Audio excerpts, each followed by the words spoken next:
What is up, party people? Welcome back to my channel. I'm Jamila. This is JemilaBeReadin, because I do be reading, and today we're going to be talking about the books that I read in October and November. I cannot believe that it's December already. I feel like I blinked and suddenly we were at the end of the year. Like, I swear we were just reining in 2024 and suddenly we're at the final month.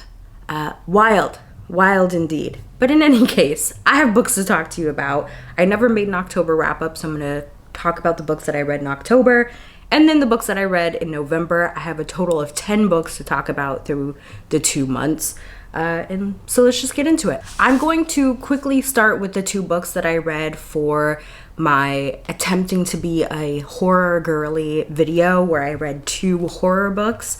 You can go check out that video if you want to hear my fuller thoughts, my full opinions. The first book that I read for that video was Lone Women by Victor LaValle. This is a historical horror fiction following our protagonist Adelaide, who at the start of this book, she's in California.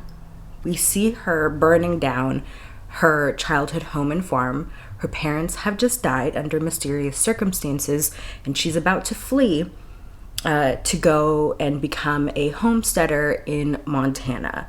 She's a black woman. This is the only place that she could really go to have her own land and homestead.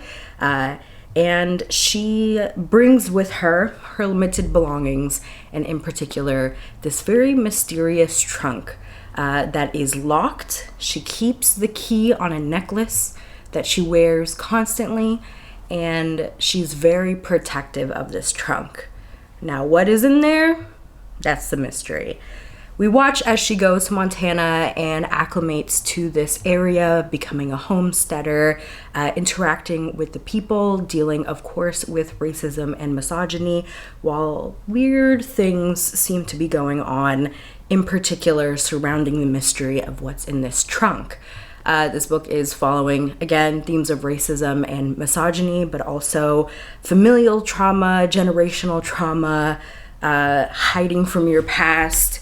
There's just like this deep level of unease throughout this book. I didn't find it to be particularly scary, which is good for me because I am a scaredy cat. But throughout the whole book, there is this deep sense of unease that really ratchets up towards the latter half of this book. In particular, the last 20% of this book is really wild. It does get gory, I will warn you. But I thought this was a really fun book. I thought it was really interesting. I thought the second half of the book was stronger than the first. The first half was a little bit slow for me. But I was still intrigued by what was going on. I was still intrigued by our main character, but it was a little slow. I thought it was a little bit unevenly paced, but overall I enjoyed this one. I also listened to this one on audio and it was really good, so I recommend that as well. I gave this one 4 stars. The other book that I read for that horror video was Monstruo by Gerardo Samano Cordova. This is more of a literary horror. Again, not particularly scary at all. I feel like I tend to really like horror books that are not super scary, but I think I want to try some, just to see if I can handle it. I kind of like being scared. I kind of like horror movies. I just have to be with other people watching them, and it has to be bright daylight outside. But in any case, literary horror fiction. This is an interesting little book that I really loved. So we're following multiple POVs, but we start off with Magos, who her son Santiago dies before the start of this book, and she ends up carving a piece of his lung and feeding it, and it becomes this little monster thing that is kind of her son but kind of not. And we watch Magos and various other people and the monster itself deal with and interact with the monster. I don't know how to explain this one. I think this book is definitely contemplating what it means to be human and human relationships and grief, of course, and how different people deal with grief. I feel like I'm not doing a good job of describing this book. It's a weird book. It's a weird book for sure that I don't think is gonna work for everybody. I saw some Goodreads reviews and saw that a lot of people didn't like that this was multi-POV. I think that was what made this book even more interesting to me. I liked seeing the different perspectives of how various people were dealing with this little monster, Monstruo, being around, and then also getting the perspective of Monstruo. Yeah. I gave this one 5 stars, by the way. I have a hard time talking about this book, but I just really loved this book. I really did. Another book that I read in October, a book that I have been meaning to get to for so many years, and that is Open Water by Caleb Azuma Nelson. I actually read the first third of this book. When was this? I want to say it was like winter time 2021, because I remember I started reading this when I was working at the law bookstore on campus. And I feel like it was dark. It could be early 2022. I'm not sure. But I got it from the library, and then I had to return it before I could finish it. So I did that, and then I bought it, and then I never read it. So I'm glad that I finally got around to it. This is another kind of literary fiction. It's, I'm not going to call it romance. It's not genre romance at all. It is literary fiction. But like the central plot of this is a romance. It's a love story. But don't go into this expecting genre romance and the conventions of genre romance, because you're not going to get that. But I really enjoyed this one too. I really loved it. I gave this one 5 stars. Honestly, we had some hits the last few months, I will say. But this is just following 2 unnamed people. We're following a narrator, a male narrator, living in the UK. He's Black, and he meets this girl. And we just kind of watch them fall in love and their relationship. And he's also dealing with some things, some family things, some things surrounding police brutality and navigating this world as a Black man, and how that kind of impacts his relationships as well. But this was just so beautifully written. I'm not someone that needs flowery writing or like super amazing writing to enjoy a book. Like, I'm fine with pretty basic, straightforward writing. I can still really love a book if it's very straightforwardly written, if other surrounding things like the plot or the world building or the character development is really good. But so when people are like, oh, I love the writing and the flowery writing, I'm never one that like typically like gets with that.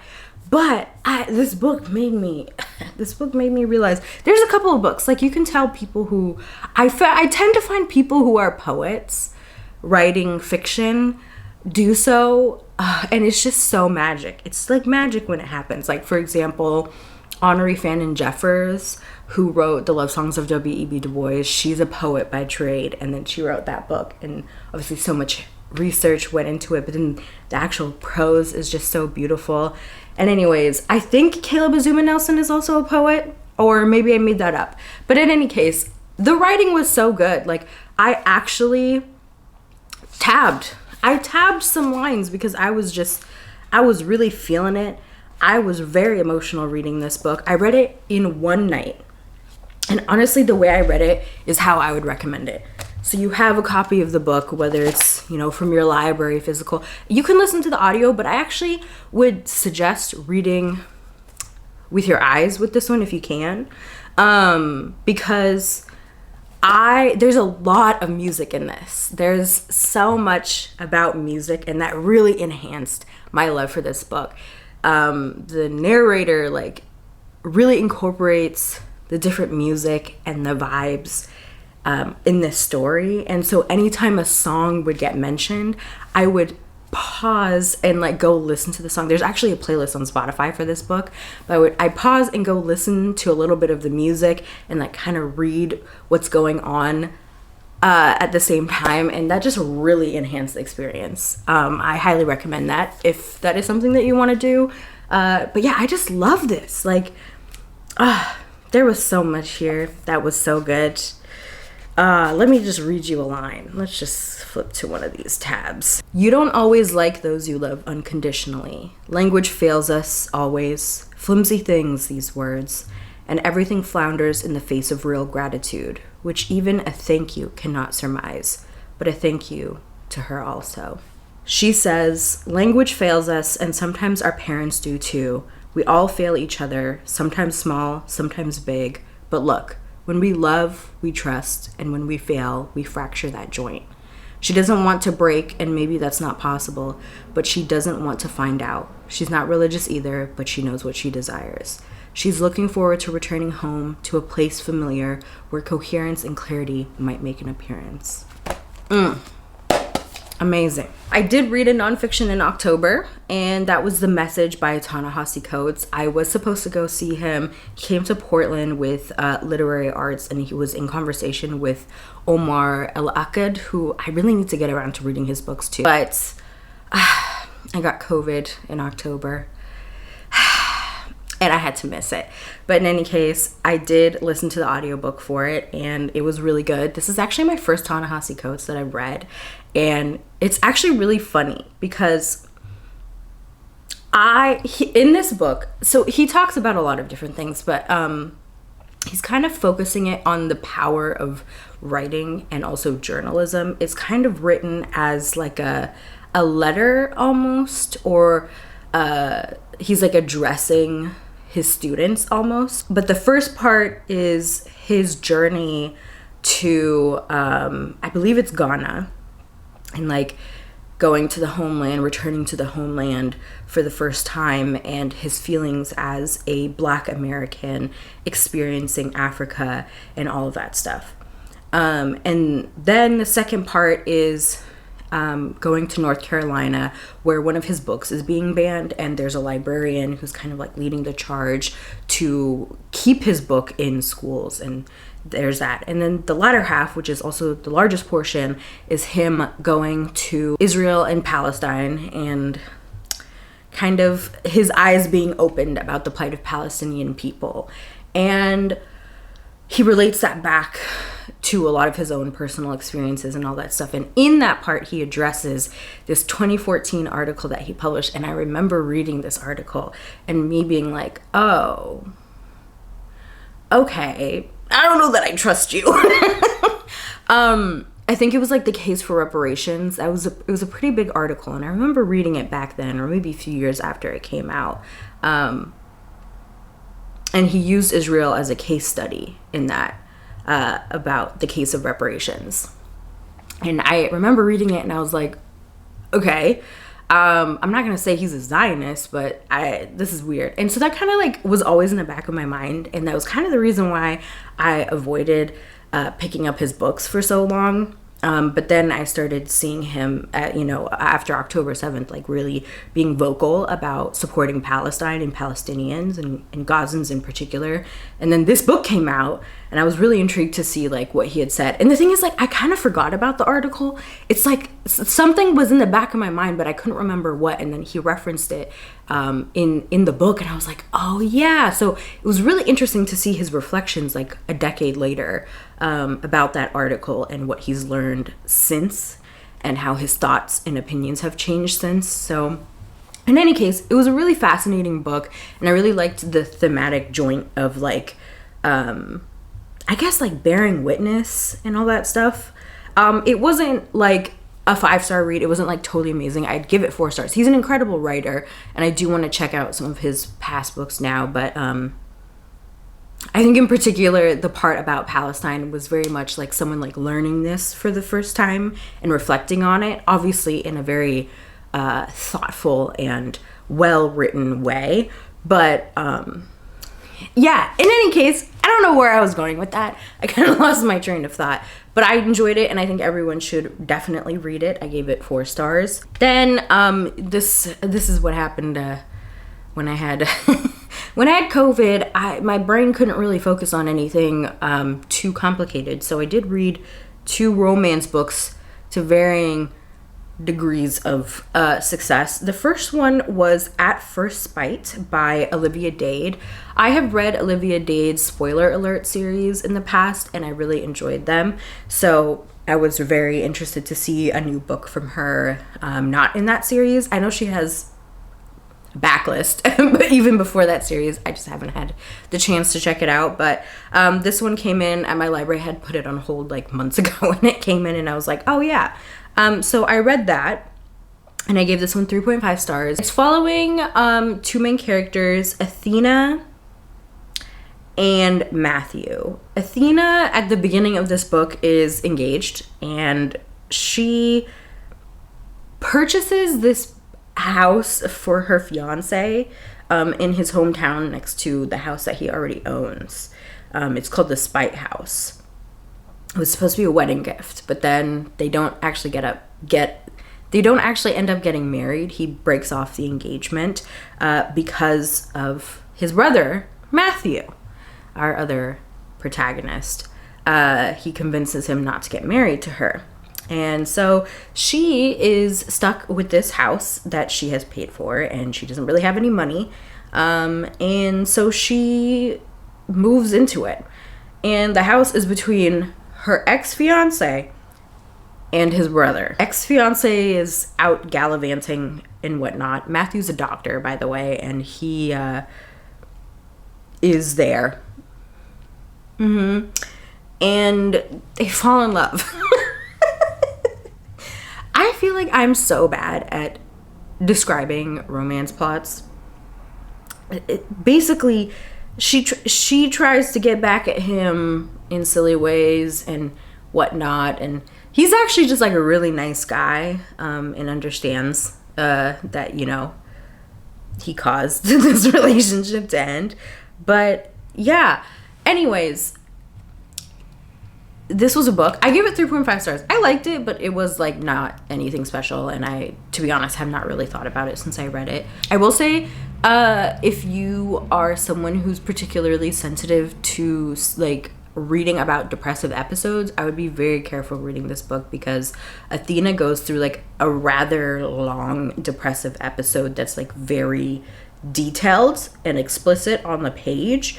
So if that's something that might be triggering to you, just a word of caution going into it. But I think it was well written and well handled, in my opinion, but I am not someone that can really opine on that. But I really liked the way that he reacted and helped her through it. I thought that was really well done. So I did really like that part. But yeah, overall it was a fine romance. I enjoyed reading it, and then didn't really think much about it after that. Another romance that I read is a lot less forgettable. It's actually pretty memorable to me, in that I gave it 1 star, and it was really bad and wild, and it was really hard to forget because of that reason. And that is Burn For Me by Effie Campbell. This came onto my radar a couple months ago because the author had shared some fan art that she commissioned, actually, for the 2 characters in this book. And it was not safe for work art. And it did go viral, and I saw a lot of people talking about it. And I was like, I need to read this book. Not because it intrigued me. Not because it intrigued me, but because I was like, there has to be some nonsense in this book, and I think it would be really funny to read. And it was. I had a really good time talking about this book as I was reading it to some friends on Discord. But it was it was really bad. So we have Phoenix, who is unable to speak for reasons. And man, I should have done a video on this book. Anyways, he cannot speak for reasons, and he basically doesn't work for the mafia. He's kind of a freestyle criminal. Freestyle? He's kind of a freelance criminal, if you will. Like, he gets hired out by various criminal organizations and people and whatnot to burn down crime scenes, which pause. Let me pause right there. Does it make sense to burn down crime scenes all the time? No, it does not. Does that get rid of all of the evidence? No, it does not. Doesn't it make sense to have like a cleaner, someone who like cleans all that up, make sure all of evidence that might come back, like blood or any kind of DNA samples, might be there? I feel like there are other ways to clean up a crime scene. And burning it doesn't always seem like the most effective method here. And yet, this man is making hundreds of thousands of dollars, millionaire perhaps, burning down crime scenes. It just doesn't seem like the most effective method to me, which is not the point of the book. But that is what I was thinking about a lot while reading this. So he does that. And then we have Laura, who is supposed to get married to this man named Monstruo. So she is a part of like this very wealthy like business family that maybe is criminal adjacent, but I'm not really sure what they do because it doesn't matter because they all get murdered at the start of this book. Sorry for the spoilers. But she's supposed to marry this man named Monstruo, who's like the head of this like mafia organization. And on the night of the wedding, the eve of the wedding, they're all having dinner. And this is basically like some sort of like business arrangement. So like Monstruo marries her, and in exchange, her family has to do some businessy things for Monstruo, whatever. The businessy things are not going well. And he's like, you were supposed to do this to her father, and they're arguing. And then all of a sudden he just like pulls out a gun and starts shooting everybody. Okay. And then, so she's running. She's like, holy shit, my whole family's dead. She runs upstairs, tries to hide in her closet. He finds her, and he shoots her. And then he calls Phoenix and is like, I need you to burn this crime scene. This is a prominent family. I don't know that burning down the house is going to really do much. How is that going to be explained? I don't know. It doesn't matter. Phoenix comes, he's burning shit down. He sees that she's actually still alive, but like on the brink of death. And he becomes obsessed with her. Why? I don't know. But he's like, this bitch is mine.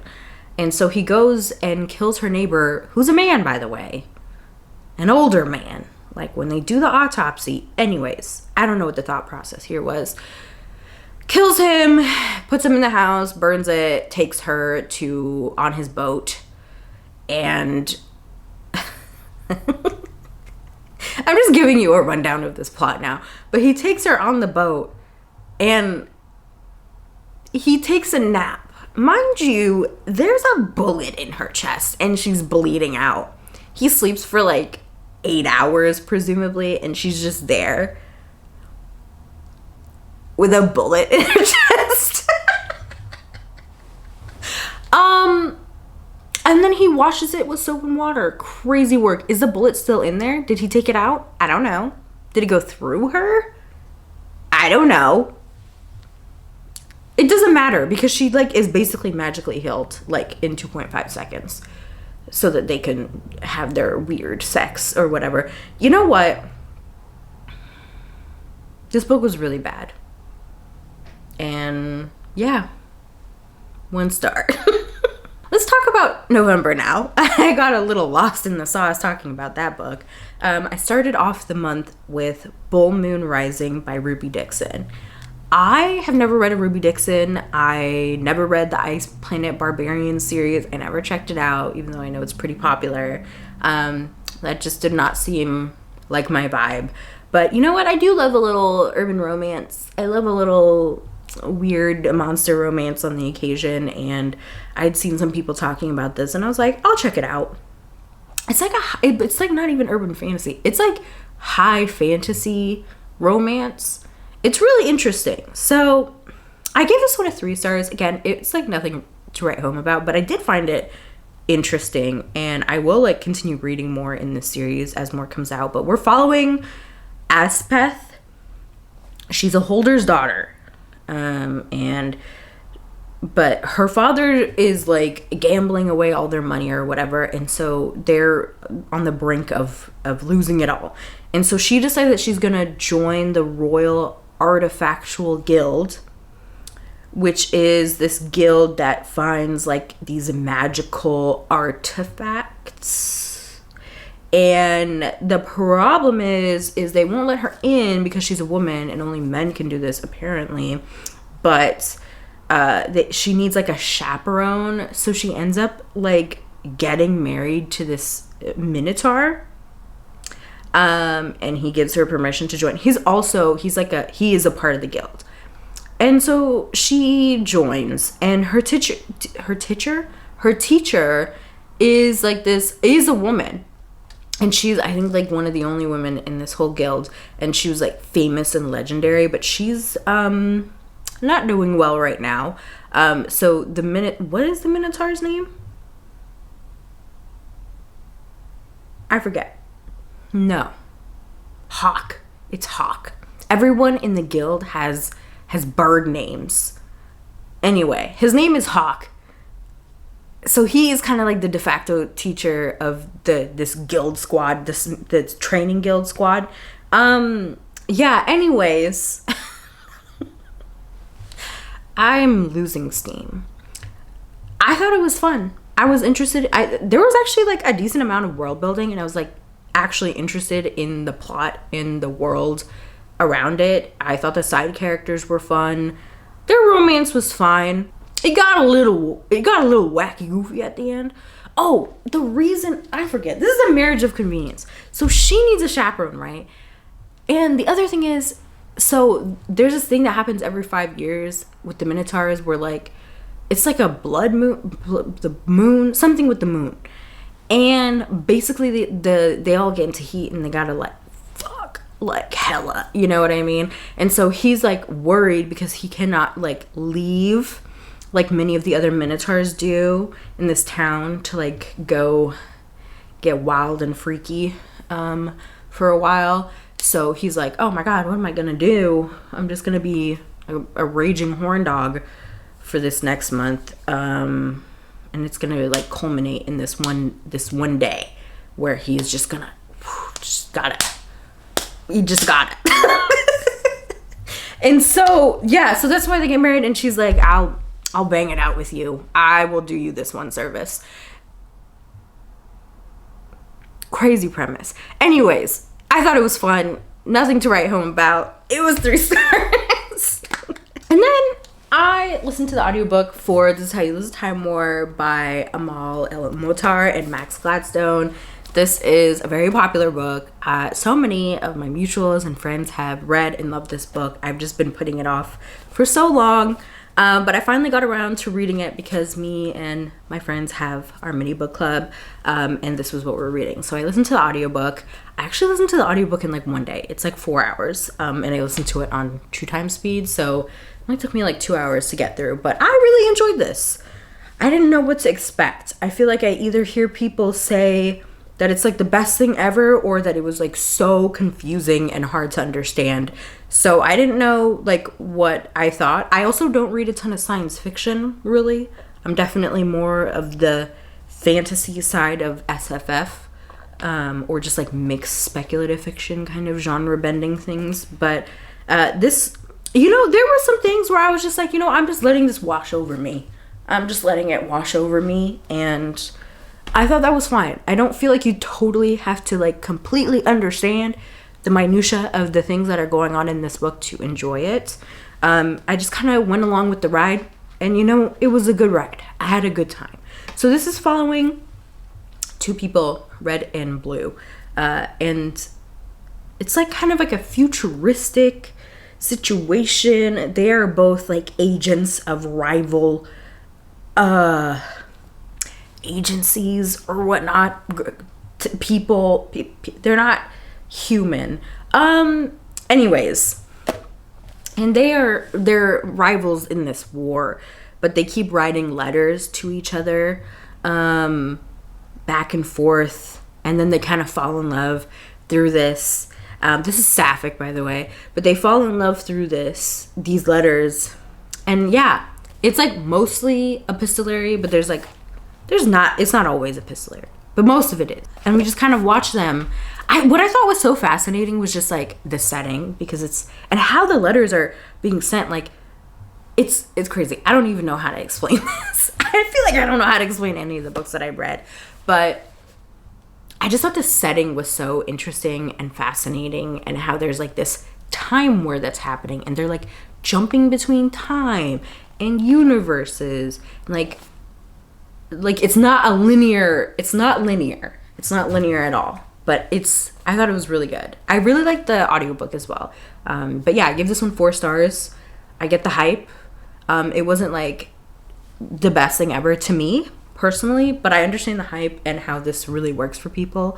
But yeah, I enjoyed it. 4 stars. Then I kind of just like wanted to reread something. I was feeling a little bit slumpy, and I thought rereading something would help me get out of that, and it kind of did. I haven't read the Brown Sisters trilogy in a while, and especially this first one. I have not read Chloe Brown in like 4 years, almost 5 years.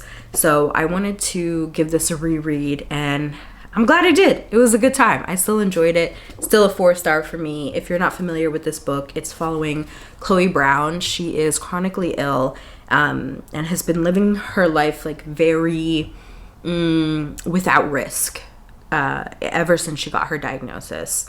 But then one day she's on a walk and she almost gets hit by a car, and her life kind of flashes before her eyes. She realizes how boring her life has been, and so she decides to make a list to get a life, and she has some tasks that she puts on there to make her a more interesting person, one of which is moving out of her parents' home. And she does that. She gets an apartment, and the superintendent of this place is Redford, goes by Red, and they are kind of butting heads a lot, but eventually he kind of discovers that she has this list, and he ends up helping her with it, and as they do so, they fall in love. I really enjoyed this. I love Talia Hibbert. I love this series. I love the representation for chronic illness, and also like autism and just neurodivergence in general throughout all of Talia Hibbert's books. And she just like, I think Talia Hibbert has really nailed the art of a rom-com. I feel like there are so many books that claim to be a rom-com that are more rom than com, or I personally, for me, find the comedy to be kind of corny or just not my personal style of comedy. But I think she really marries the two, the romance and the comedy, very well. And she really has banter down, but she's just so good at developing just like romantic chemistry with her characters. I'm just sitting here like giggling.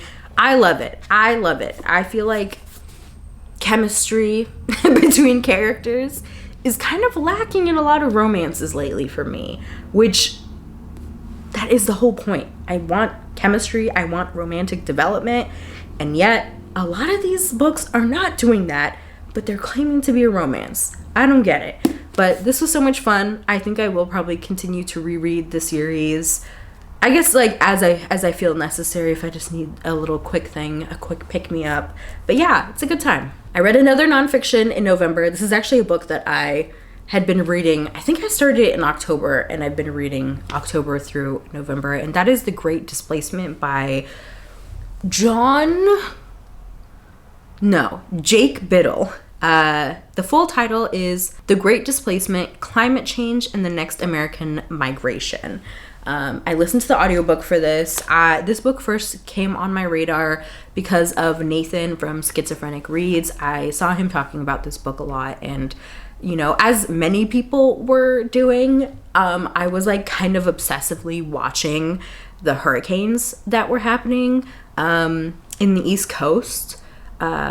The two, I'm blanking on both of their names, but just like the destruction and how so much of that was documented online. It was a very harrowing experience, but I was just like glued to my screen constantly watching all of this happening. And I just started thinking a lot more about climate change. And I've also been thinking a lot about migration and climate change. So I think I've mentioned I'm an immigration attorney, and I'm like very, very interested in the intersection of climate change and immigration. and I actually like wrote a paper about this for an environmental justice class that I took in law school. But refugee and asylum law, both internationally and in the United States, does not account for people who are leaving due to climate displacement, whether that is long-term climate change, where it's like a slow progression of like crops failing or like agriculture becoming no longer viable, and thus people are not able to work or feed themselves and they need to leave because there is nothing there for them, nothing to sustain them in their hometown. Or it does kind of account for larger climate activity, such as like a hurricane or something like that. You know, we have temporary protected status, but that is temporary and it does not lead to a permanent pathway to citizenship in the United States. But in particular, asylum and refugee law, and like the Refugee Convention and international law, it's so specific and narrow. And so there are so many people who are fleeing their home countries because of, like I said, the like financial aspect of it, but also it doesn't, like, the lack of the finances and all of that stuff is also causing political turmoil. Like, it's so interconnected. It's very interconnected, and US law does not account for climate change or climate migrants at all. So I've worked with a lot of people who are coming here, and when they're explaining to me like why they fled their home country, there's no asylum protection for them because of that reason. So I'm just like very interested in that intersection, and I actually really would like to do more research about that. I have no idea how academic research works. So I'll need to figure that out. I don't know if that's even something I'm totally gonna do, but I'm like really interested in doing like more academic research on that. But anyways, all of that prompted me to pick this book up. I forgot that this is what we were talking about. Now, this is more about migration within the United States rather than immigration. It like very barely touches on it at the end. So if you guys have any book recommendations or articles or just like anything I can look at that is specifically about transnational immigration between various countries because of climate change, I would love to know your suggestions. But this was still very fascinating. I give this one a 3.75 stars. I don't know. I think I can't tell if maybe this didn't totally work for me because I read it over such a long period of time. I think I wonder if I would have felt differently if I just read it shorter or like quicker. But this one is, like I said, it follows migration within the United States due to climate change, and it uses like case studies. So like each chapter is like a kind of about a different topic. So like wildfires, hurricanes, flooding, heat, all that kind of stuff as like a larger thing, and then there's smaller chapters within that are like looking at specific people. So the author is, I think he's a journalist, but like he interviewed specific people who've experiences these things, and I thought that was a really interesting way to do it. But I think it was probably going to be like a 4 or 4.5 through most of it, but I think once we got to the end where he was kind of like talking about his conclusions, I just felt like there wasn't like, I wish we spent more time there about like where to go next, or like what he thought we should do next. Or I know he's not like a scientist or a politician, but like I think that would have been a good part for him to like talk to or interview politicians or scientists and just like what is next, or even like housing experts. Anyway, people who know this more. I think it also would have been really interesting had he interviewed insurance companies. I don't know if they would have spoken, but I think that would have been really interesting because a lot of that was a focus in the book, and how insurance doesn't cover, or the limitations of the coverage for insurance about these natural disasters. But in any case, I definitely think it's a worthwhile read, and I recommend checking it out. I feel like I've been yapping for so long. Oh my god. And the final book that I read for November, a book that I literally just finished last night, was The Kingdom of Gods by N.K. Jemisin. This is the third and final book in the Inheritance trilogy, and my favorite book, I think. Yes, my favorite book in the series. I still really love the 100,000 Kingdoms. The second book is, like, I gave it 4 stars. It's still good, but it wasn't great. But man, I loved this. It's kind of hard to talk about the series. Like, each book is actually following a different protagonist, but you need to read this in order. It all builds off of each other, and you get introduced to different people in various books who later become a protagonist or show up in the books. But this one is following Shia. I don't know how it's pronounced actually, but we are first introduced to him in the first book, The 100,000 Kingdoms. He is the eldest godling in this world, and he is facing a challenge. Like, suddenly he's been turned mortal, and we're kind of following and trying to figure out why that has happened and how it's related to a larger plot line that's going on in this book. And I just loved it.